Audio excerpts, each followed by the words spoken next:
Welcome to Capital Catch-Up, the podcast where we break down the latest developments in Washington. I'm Victor. And I'm Lainey.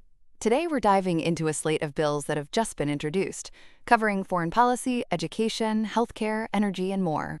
We'll explain what each proposal does and why it matters for everyday Americans. Let's start with the Senate's BRAVE Burma Act, formerly Senate Bill 3981. This bill would extend the sunset of the Burma Unified through Rigorous Military Accountability Act of 2022 by 2 years.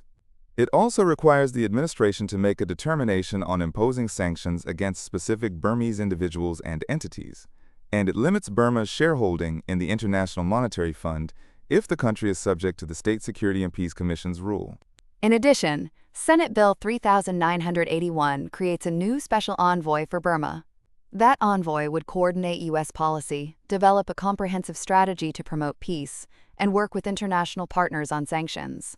For Americans, the key point is that the U.S. is maintaining pressure on the Burmese military to respect human rights, which can affect everything from refugee flows to U.S. businesses operating in the region.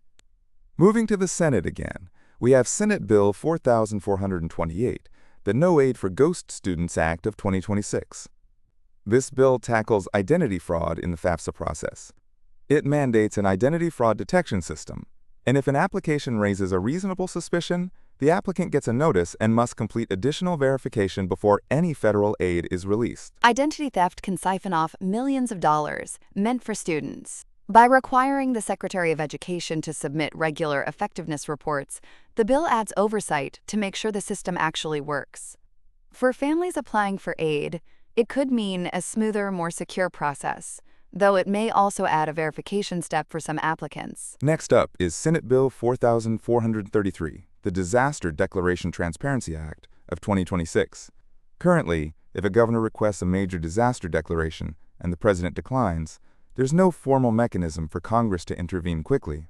This bill would require the president to notify Congress within 24 hours of a decline and would let Congress pass a joint resolution to override that decision.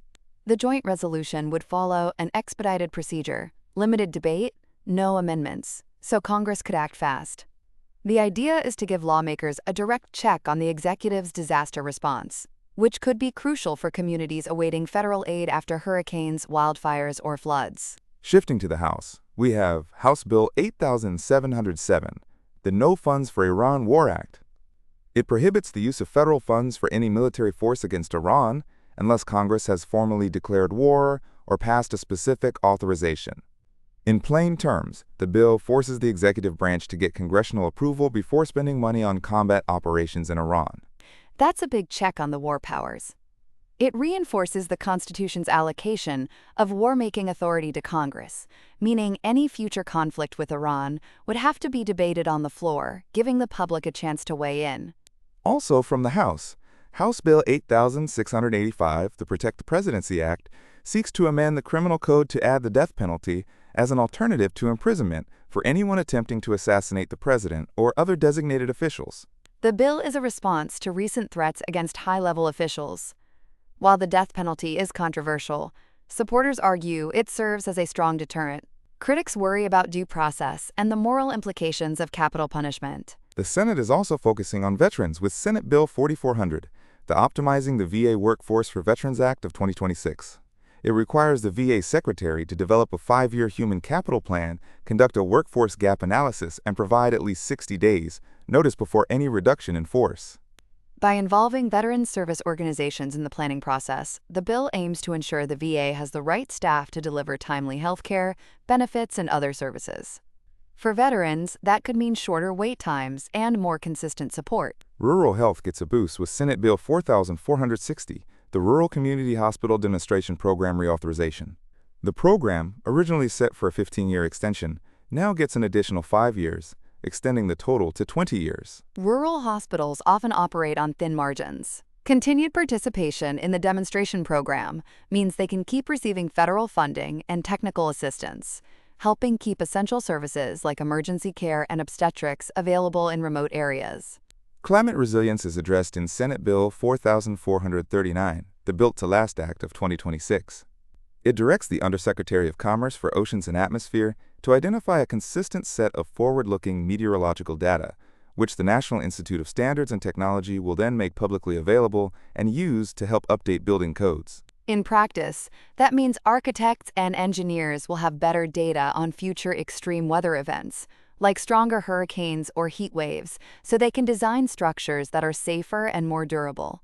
Communities prone to climate impacts could see reduced damage and lower insurance costs over time. On sanctions, Senate Bill 4421, the EDT Act of 2026, amends the Countering America's Adversaries Through Sanctions Act. It adds a requirement that the Secretary of State certify to Congress that Russia has ended its war in Ukraine and committed to a just peace settlement before certain energy-related sanctions can be applied. The bill also includes emergency exceptions for crew safety or urgent economic impacts. By inserting a congressional certification step, the EDT Act aims to tighten oversight of sanctions that could affect global energy markets and, indirectly, gasoline prices at the pump. Export controls get a new home with House Bill 8689, the Strategic Export Controls and Border Security Enhancement Act. It creates an Office of Export Controls and Border Security within the State Department, tasked with strengthening partner nations' ability to prevent the diversion of proliferation-sensitive goods and dual-use technologies. The Secretary of State would have to develop a strategy aligning U.S. foreign assistance with export control goals and report back to Congress within 180 days. For Americans, stronger export controls help keep dangerous weapons out of the hands of hostile actors, enhancing national security. Transitioning service members to civilian life is the focus of Senate Bill 4474, the Service Member Civilian Transition Support Act.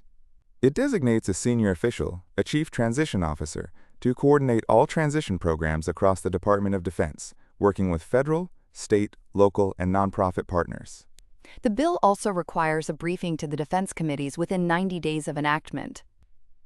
A more centralized approach could streamline benefits, job training, and education services for veterans, making the shift to civilian employment smoother. Education policy is front and center with House Bill 8705, the Charlie Act Civics and History Advancement to restore learning, integrity, and education. It amends the Elementary and Secondary Education Act of 1965 to prohibit the use of federal funds for programs that prioritize individuals based on race, sex, or immigration status, labeling such priorities as discriminatory equity ideology or gender ideology per existing executive orders. Supporters say the bill protects a neutral curriculum, while opponents argue it could limit discussions of systemic inequality. The outcome will shape how schools allocate federal dollars for civics and history instruction. Public health and consumer safety are addressed in House Bill 8687, the Ian's Chinese Vapes Act of 2026. It amends the Tariff Act of 1930 to impose escalating civil penalties ranging from $500 to $5,000 per unit for the fraudulent or negligent importation of unauthorized electronic nicotine delivery systems, especially those from China.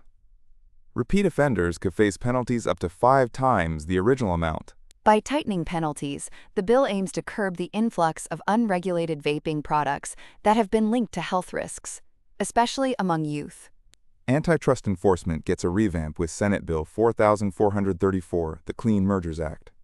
It amends the Clayton Act to impose a 10-year statute of limitations for antitrust actions, increase penalties for noncompliance, and require the appointment of an independent divestiture trustee to oversee the sale of assets from mergers that were previously approved without proper review. If passed, companies that completed mergers in the past decade could face forced divestitures, restoring competition in markets ranging from tech to pharmaceuticals. Consumers could benefit from lower prices and more choices. Finally, the Senate's Supporting Energy and Economic Development Act, Senate Bill 4408, extends tax credits for biodiesel and renewable diesel production through December 31, 2029. It also includes safeguards to prevent producers from claiming double benefits. Extending those credits supports the renewable fuels industry, helps reduce reliance on petroleum diesel, and can create jobs in rural areas where biodiesel plants are often located. For drivers, it could mean more access to cleaner fuel options. That covers the major bills introduced this week. Each of these proposals has a distinct impact, whether it's tightening oversight of foreign conflicts, protecting veterans, bolstering rural health care, or shaping the future of energy and education. We'll be watching how these bills move through committees, whether they get bipartisan support, and what amendments might be added. Listeners should keep an eye on the Senate Finance Committee for the Rural Hospital Program, the House Ways and Means Committee for the NOPE Act, and the Education Committee for the Charlie Act. Thanks for joining us on Capital Catch-Up. I'm Victor. And I'm Leni. Stay informed, and we'll be back soon with more analysis of Washington's work.